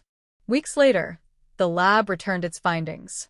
They had recovered genetic material, partial, fragmented, but not meaningless. It belonged to a male contributor, not the fingerprint suspect, not the deceased inmate, not the construction roommate. A new unknown. The profile was too incomplete for direct genealogy work, but enough to establish exclusion. Several long-standing names were finally crossed off the list, not because they were innocent, but because biology said they were not present. The field narrowed, just slightly. But in cold cases, slight shifts can change everything. The detectives revisited the victim's last confirmed movements with renewed focus. One location stood out more starkly now than before, a convenience store near the highway, captured on grainy security footage from the early 90s. The tape had been reviewed countless times, dismissed for its poor quality. But technology had improved. Enhancement techniques pulled shapes from blur, motion from noise. They saw her now, clearer than ever. Standing near the payphone, waiting. A vehicle pulled in. Boxy. Light-colored. She leaned toward the driver's window. Spoke briefly. Hesitated. Then opened the passenger door. The vehicle did not match the fingerprint suspect's car. Did not match the taxi driver's. Did not match the construction roommate's known vehicles. It matched something else. A fleet-style van. The kind used by night security, maintenance crews, small delivery operations. Common. Forgettable. Everywhere in 1992. The security guard's name resurfaced. He had been peripheral. Conveniently cleared early. His alibi, those immaculate logbook entries, now felt heavier. His patrol route overlapped with the convenience store. His employer's record showed access to a company van that night. The vehicle had been sold years later. Scrapped. The detectives requested a new interview. This time, he refused. An attorney responded on his behalf, citing health concerns and the passage of time. The refusal was legal. Absolute. The law offered no leverage without probable cause, and probable cause still hid just beyond reach. But something had shifted. The case, once sprawling and unfocused, now felt like it was circling a smaller, darker center. The fingerprint had faded. The myths had thinned. What remained was behavior, opportunity, silence. The victim's family was briefed again. Carefully. They had learned to read between lines, to hear caution in every word. Still, this update felt different. Not triumphant, but grounded. Less spectacle, more gravity. Outside the department, public awareness barely stirred. No headline screamed, "Solved this time." No promises were made. The case moved forward quietly, like it should have all along. As summer stretched across Arizona, the detectives drove the route from the convenience store to the desert site again. Night this time. They timed it, measured it. 15 minutes. Long enough for fear to settle in. Short enough to feel inevitable. The desert was unchanged. Fussed. Silent. Watching. And for the first time in years, the case no longer felt like it was chasing echoes. It felt like it was closing in. Not on certainty, not on justice yet, but on the shape of a truth that had been avoiding the light for over 30 years, waiting for the moment when the cracks in human memory finally aligned. Pressure doesn't always announce itself. Sometimes it arrives quietly, disguised as routine. A file request here. A subpoena draft that never gets sent. A detective lingering too long on a single name. For the security guard, the shift was subtle but unmistakable. For decades, he had existed on the edges of the case, untouched, a background figure blurred by time. Now the blur was sharpening, and he knew it. He stopped answering calls altogether. The cold case unit noticed first. Then internal affairs, alerted not by misconduct but by avoidance. Avoidance is not guilt. But in investigations, it is never neutral. The guard's attorney sent a brief, clipped response to further inquiries. No interviews, no statements, no cooperation beyond what had already been provided in the 1990s. Health issues were cited again. Stress. Memory decline. The detectives compared notes. In 1992, the guard had been in his early 40s. Strong. Mobile. Assigned to night patrols precisely because he could handle isolation. His routes were irregular by design, making them difficult to predict. That unpredictability, once a selling point, now read differently. Opportunity hides in irregularity. They revisited his employment file. Promotion stalled. Complaints filed and quietly dismissed. A pattern of short tenures at multiple companies. Nothing criminal. Nothing provable. Just instability. A man constantly on the move, always leaving before questions could fully form. Then came the first real crack. A former coworker contacted the department after seeing a brief mention of the case online. He hadn't recognized the victim's name, but he recognized the description of the van, the way it was parked, the way it idled for too long.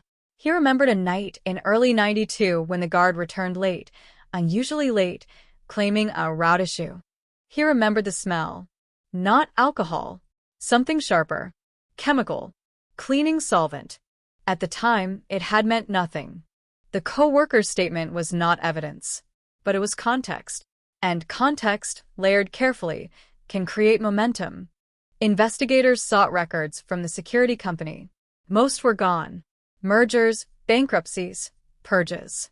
But one document survived, a maintenance log for the van, scanned years later during a legal dispute unrelated to the case.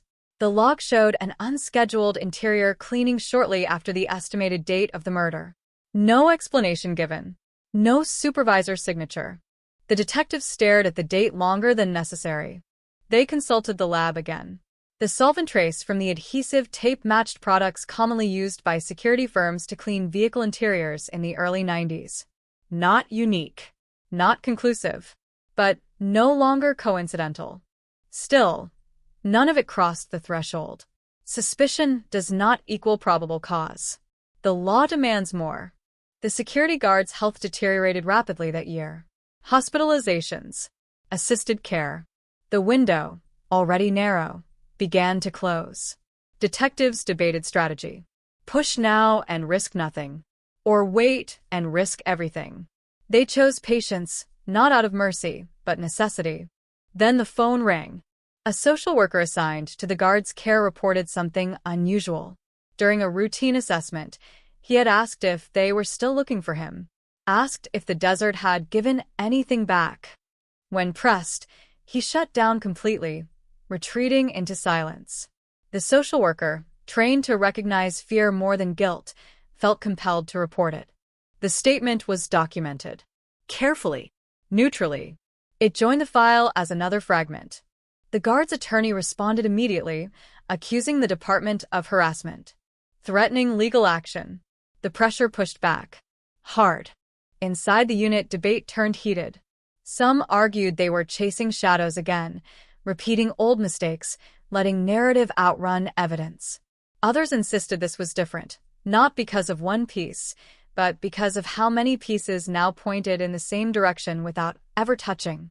They requested one last thing. A voluntary DNA sample. It was a long shot. There was no legal leverage. No warrant. Just a request, delivered through counsel, framed as an opportunity to eliminate doubt. To clear his name. To close the chapter. The response came 2 weeks later. He declined. Again, refusal was not guilt. But it was weight. Another brick laid quietly atop the others. As autumn approached, the lab completed deeper analysis of the partial touch DNA from the adhesive tape. Still incomplete, still fragmented, but enough to suggest a specific ancestral pattern more common in certain regions of the Southwest. Narrow, statistical, but narrowing nonetheless. The security guard fit the profile. So did thousands of others.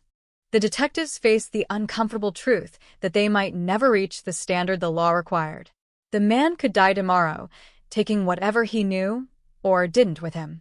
The case could remain forever suspended, heavy with implication but light on certainty.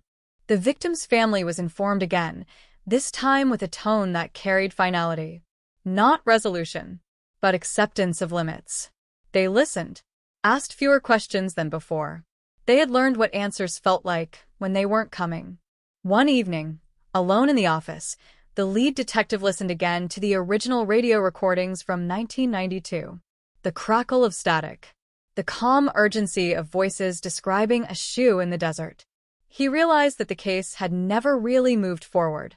It had circled, each generation of investigators carving a tighter orbit around a truth that refused to reveal its center.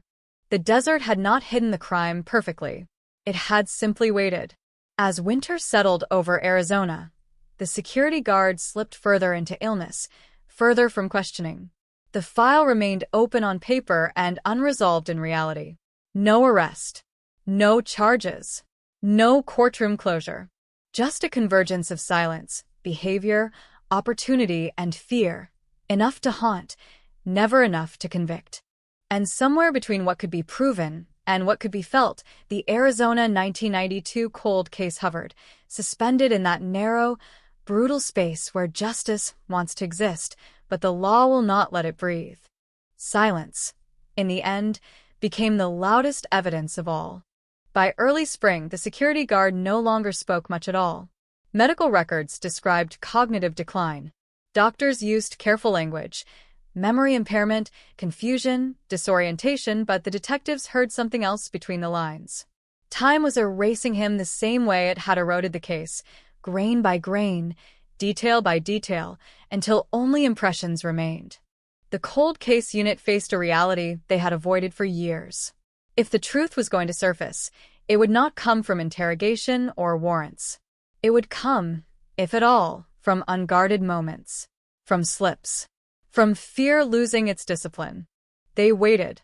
The call came not from law enforcement, but from family. A niece. She had grown up hearing fragments of stories she never understood, warnings about desert roads, an obsession with cleanliness, nightmares that left him shaking. She had dismissed them as quirks of an old man until she watched a documentary episode replaying the Arizona 1992 case. Something in the timeline unsettled her. The van, the routes, the night work. She asked him directly. At first he said nothing. Then he asked her to turn off the television. Asked if anyone else was in the house. His voice, she later said, was flat. Exhausted. Not panicked. Just tired. He told her there were things people did when they were younger that never stopped following them. Things that didn't forgive. He did not say the victim's name. He did not say what he had done. But when she asked if he was talking about the girl in the desert, he looked away and whispered, "I shouldn't have stopped." She reported the conversation through an attorney, afraid of misinterpreting it, afraid of being wrong. The detectives documented it with restraint. Statements like that live in a legal gray zone, suggestive, haunting, but slippery. Confessions without context dissolve under scrutiny. They requested to speak with him again. This time, the family agreed. The interview took place in a quiet room at the care facility. 2 detectives. No uniform. No recording equipment visible. The guard sat hunched, smaller than he once had been, hands folded tightly in his lap. He recognized them. Or, at least, he recognized what they represented. They asked about his job in 1992. He nodded. Asked about the van. He nodded again. Asked about the desert.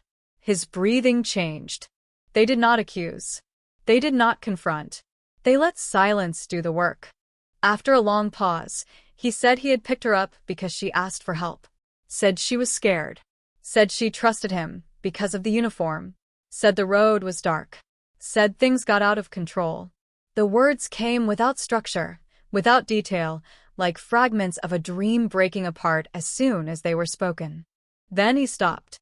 He refused to say more, closed his eyes.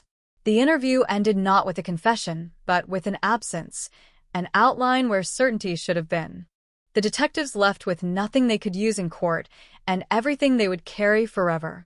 The prosecutor reviewed the notes and delivered the verdict the law always delivers in moments like this: insufficient.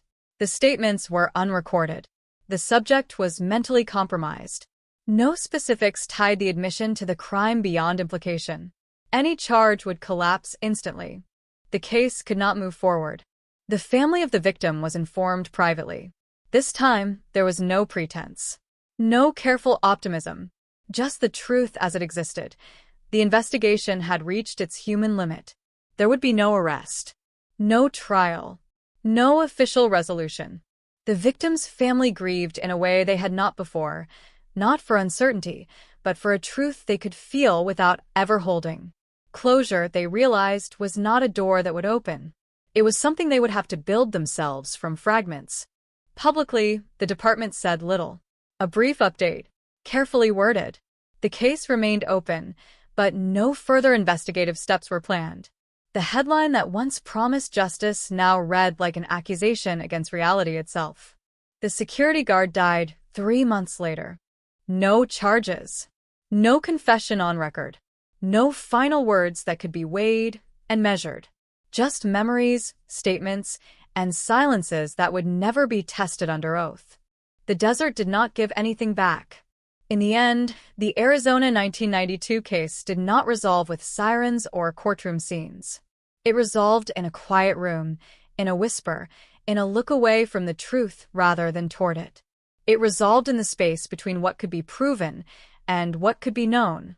And that space, vast and unforgiving, looked a lot like the desert itself, wide, silent, and still watching, long after the last voice stopped speaking. After his death, the case did not end. It thinned. What remained was no longer an investigation in motion, but a gravity well. Everything that touched it slowed, bent, drifted inward. The file stayed open by definition, but functionally, it had crossed into something else. Not solved. Not unsolved. Something colder. Something heavier. A case with a shape, but no edges. The death certificate arrived quietly. Natural causes. No asterisk. No footnote. Just a line marking the end of a life that had intersected, briefly and catastrophically, with another. The detectives read it without comment. There was nothing left to say. You cannot interrogate a document.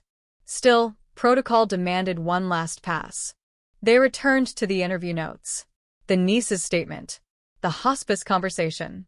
Every word was read again, not for meaning, but for structure. Tense.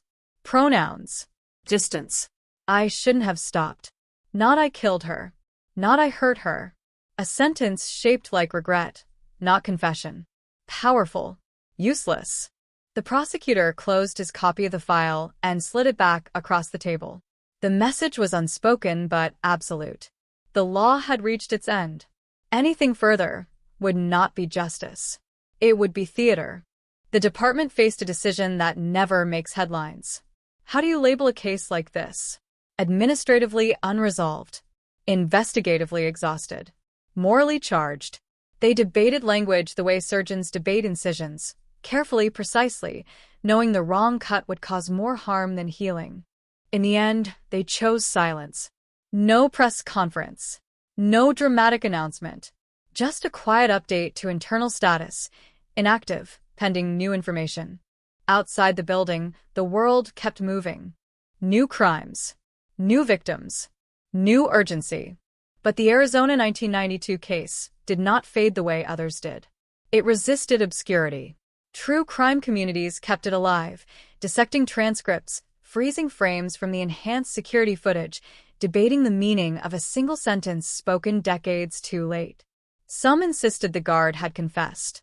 Others argued it was projection, coincidence, narrative hunger. The internet did what it always does, turned ambiguity into certainty, then fought over it. The victim's family watched from a distance. They did not participate. They had learned that speculation is its own kind of violence. They carried what they knew quietly, privately, without hashtags or arguments. For them, the question was no longer who did this.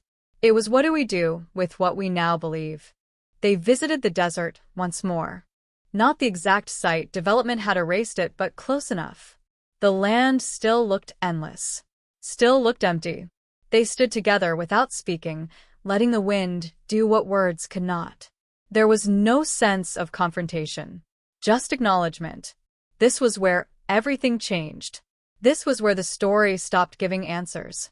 Back at the department, the lead detective packed away his notes. He kept one copy of the case timeline on his desk for a while, longer than necessary. He told himself it was for training, for reference. But really, it was because some cases attach themselves to the people who work them, sinking in slowly, becoming part of how they see the job. He had learned something he did not want to teach. That truth does not always announce itself with certainty. Sometimes it arrives fractured, conditional, incomplete. Sometimes you recognize it not by what it proves, but by what it explains. The fear, the silence, the patterns of avoidance that ripple outward for decades. In that sense, the case had resolved emotionally even as it remained legally impossible. The forgotten fingerprint, once the symbol of hope, now felt almost irrelevant. A relic from an era that believed evidence always pointed somewhere clean and final. The real story had lived elsewhere, in behavior, in power dynamics, in a uniform that invited trust, in a road that led away from the light and into the dark. No database could quantify that. As years continued to pass, the case slipped further from active memory. New detectives heard about it only when someone mentioned it in passing. That one from '92. A cautionary tale. A reminder that not every monster leaves a clear trail, and not every truth survives long enough to be sworn in. The desert remained unchanged. It had seen the crime. It had seen the search. It had seen the slow erosion of certainty. It had outlasted everyone involved and would outlast the file itself. Long after records degraded and servers failed, the land would still be there, holding what it had always held. Silence. And in that silence, the Arizona 1992 cold case settled into its final state, not a mystery screaming for resolution, but an unanswered question embedded permanently into the landscape, a story without an ending, remembered not for how it was solved, but for how it refused to be. Years later, the case still surfaced when no one invited it. In training rooms, in ethics discussions, in late-night conversations between detectives who had learned, the hard way, that certainty is a luxury. The Arizona 1992 file became shorthand for a particular kind of failure, not negligence, not indifference, but the failure of a system built to demand proof in a world that often withholds it. A new generation inherited the archive. Digital now. Scanned documents. Enhanced footage preserved in formats that would outlive paper. The case was summarized, distilled, reduced to key points for those who would never feel its weight the way the original investigators had. Somewhere in that compression, something essential was lost. You can catalog facts, but you cannot archive doubt. One analyst, tasked with reviewing historical cold cases for patterns, flagged Arizona 1992 again. Not because of new evidence, but because of timing. Several unresolved cases from the same era shared common elements. Nighttime pickups, authority implied by uniforms or marked vehicles, isolated drop sites. No single suspect linked them. No jurisdiction overlap clean enough to justify a task force. Just a constellation of similarities that suggested a method rather than a man. The analyst wrote a memo that went nowhere. It wasn't that supervisors dismissed it. It was that acting on it required a leap the law does not like to take, connecting dots without lines, profiling without proof. The memo was filed. The case remained what it had always been, instructive, haunting, inert. Outside the institution, time did what it always does to stories without endings. It simplified them. In podcasts and forums, the security guard became the killer, certainty hardening where the law had left space. The nuance disappeared. The doubt flattened. The whisper became a verdict delivered by strangers who would never have to defend it in court. The victim's family did not correct them. They had reached a place beyond argument. What mattered to them was not consensus, but peace. They marked birthdays. They shared stories that had nothing to do with the crime. They refused to let the final chapter overwrite the rest of her life. In doing so, they reclaimed something the case had taken, a sense of control over memory. At the department, the lead detective retired. On his last day, he walked through the evidence room one final time. Rows of boxes. Thousands of names. He paused briefly at the shelf where Arizona 1992 lived. He did not open it. He already knew what was inside. Instead, he rested his hand against the metal rack, a quiet acknowledgement, and walked away. The case did not follow him home, but it changed how he saw endings. He no longer believed they were guaranteed. Only negotiated. Every so often, a tip still arrived. A dream. A rumor. A story overheard in a bar. Each was logged. Each was reviewed. Each went nowhere. The system remained open to the possibility of surprise, even as experience whispered that surprises were unlikely. Then, unexpectedly, one came, not as evidence but as absence. A routine audit of digital archives revealed that a portion of early fingerprint data had been corrupted during a migration years earlier. The Arizona print was among them. The last clean copy had been the one already questioned, already doubted. There would be no future reanalysis. No new interpretation. The fingerprint, once the case's most tangible thread, vanished into digital static. No announcement was made. Nothing changed officially. But symbolically it felt final. The case had lost its last illusion of mechanical certainty. What remained was human residue. Testimony. Memory. Regret. The things systems struggle to quantify. The desert, meanwhile, continued to change. More roads. More lights. Less darkness. The place where the body had been found was now indistinguishable from anywhere else, a patch of land absorbed into the city's sprawl. People drove past it every day without knowing, without feeling anything at all. That, more than anything, unsettled the detectives who still remembered. Not that the killer had gone unpunished. Not even that the truth had never been proven.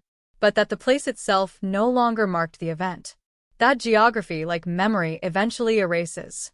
In quiet moments, those who had worked the case wondered whether justice was something you achieved or something you attempted honestly. They wondered whether the effort itself mattered when the outcome refused to cooperate. They wondered whether some crimes were meant not to be solved, but to remind those who chase them of the limits they operate within. The Arizona 1992 cold case had become that reminder. Not a story of triumph. Not a story of failure. A story of restraint. Of stopping where evidence stops. Of recognizing the line between belief and proof, and choosing not to cross it, even when everything inside you wants to. As another anniversary passed without ceremony, the file remained exactly where it had been for years. Open in theory, closed in practice, unresolved in fact, unforgettable in consequence. And the desert, indifferent and enduring, continued to hold its silence, offering no confirmation, no denial, only the long, unbroken echo of a question that would never receive an answer. In the end, the case did not conclude. It settled. It settled into databases marked inactive, into training slides labeled unresolved, into memories softened just enough by time to be survivable.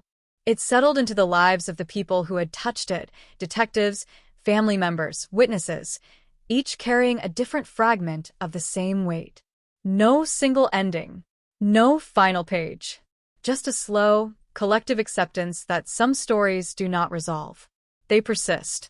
The Arizona 1992 cold case became a reference point, not for what it proved, but for what it revealed about absence, about how a life can vanish so completely that only outlines remain, about how truth, when delayed too long, begins to decay, not because it is false, but because it has nowhere left to land. The victim's name continued to appear in records, in memorials, in the quiet rituals of family remembrance. It no longer appeared next to the word Jane. That mattered. It meant she had not been erased entirely. She had been found, if not by justice, then by memory. And memory, imperfect as it is, was the only thing still willing to hold her. For the department, the case became a mirror. Every few years, someone would ask whether it should finally be closed. The answer was always the same. No. Not because new evidence was expected, but because closing it felt like surrender. As long as the file remained open, the possibility, however remote, remained alive. And possibility, even faint, was better than silence. The younger detectives who heard the story asked the same question their predecessors had asked decades earlier. What do you think really happened? The veterans never answered directly. They spoke instead about evidence, about standards, about the cost of certainty when it outruns proof. They taught restraint, not because it was comfortable, but because it was necessary. Outside law enforcement, the story hardened into legend. Simplified. Certain. People needed an ending, so they chose one. Names were spoken with confidence. Motives assigned. The internet closed the case 100 different ways. None of them could be tested. All of them felt incomplete. The desert did not care. It remained vast, indifferent, stretching beyond the reach of human narrative. It had seen countless lives pass through it, countless secrets buried beneath its surface. One more did not change its shape. But for those who knew where to look, where to remember, it still carried the weight of that night. Not as evidence, as presence. On the final internal review, a single sentence was added to the case summary. Not a conclusion, not an accusation, just a fact, written plainly. The circumstances of the victim's death strongly suggest involvement by a person who exploited trust and opportunity, but no chargeable suspect can be established beyond reasonable doubt. It was the most honest ending the law could offer. The file was returned to its place. The lights were turned off. Another day ended without resolution. And yet, the case was not nothing. It had changed policies, changed how night patrols were supervised, changed how missing persons were cross-referenced, changed how cold cases were revisited with humility instead of bravado. It had left marks that did not show up in headlines, but mattered all the same. Somewhere between failure and justice, the Arizona 1992 cold case found its final form, not as a solved crime, but as a caution. A reminder that darkness does not always announce itself, that authority can be a weapon, and that silence, once allowed to stretch long enough, becomes almost impossible to break. The story ended where it began. Not with answers, but with a question hanging in the desert air, unanswered and unanswerable, carried forward not by evidence, but by those who refused to forget that one night, a life ended without explanation, and the truth never found its way home.